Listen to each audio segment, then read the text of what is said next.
Glad you can make it. My name is Dak, and today at the brew tank, we are going to do our first racking of our strawberry mead. Okay, so our supplies today is our siphoning cane, some fresh star sands, an empty sterile 1-gallon carboy, a stool or something to elevate your carboy, tongs to remove the fruit bag, your original mead, 3-piece airlock, and stopper.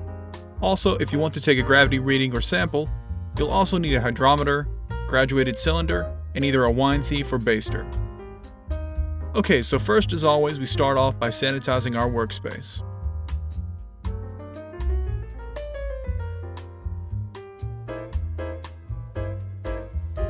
Next, we will set up our mead for siphoning. Make sure to elevate your carboy with the mead above the carboy you are transferring to.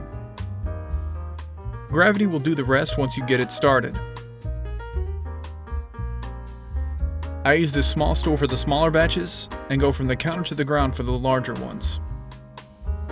So, to get the siphoning hose down in there, we're going to remove the top and slowly remove the bag so we don't disturb the yeast cake or lees on the bottom.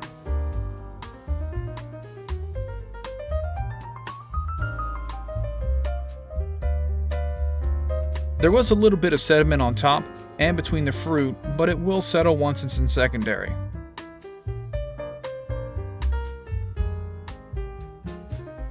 Before I start to siphon, I'm going to take a sample to see where the flavor's at and to share some with my cameraman.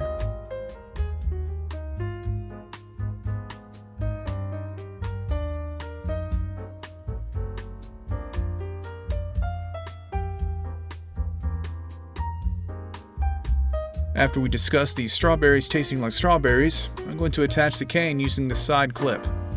I highly recommend investing in one, and I'll throw in an Amazon link below if you're not located near a brew store. These come in a number of sizes, so do your research when purchasing them. Once that's in place and adjusted an inch above the lees, let's get to siphoning. Now I'm hoping this ages well over time. It came out a little sweet and boozy up front, so hopefully it mellows out with age. Unfortunately, I can barely taste the strawberries.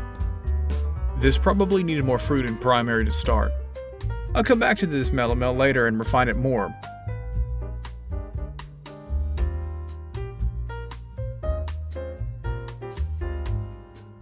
When we close out the headspace and clean up the mess we just made, we'll seal it off with our bung and airlock. I took a final gravity reading and it came out 1.01 for final gravity. Not too sweet, but I'm hoping the booziness wears off and I get a little more strawberry with age. And that's all for today.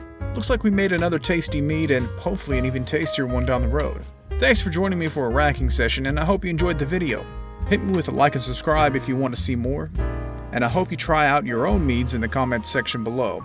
Have a great day and happy brewing! Cheers!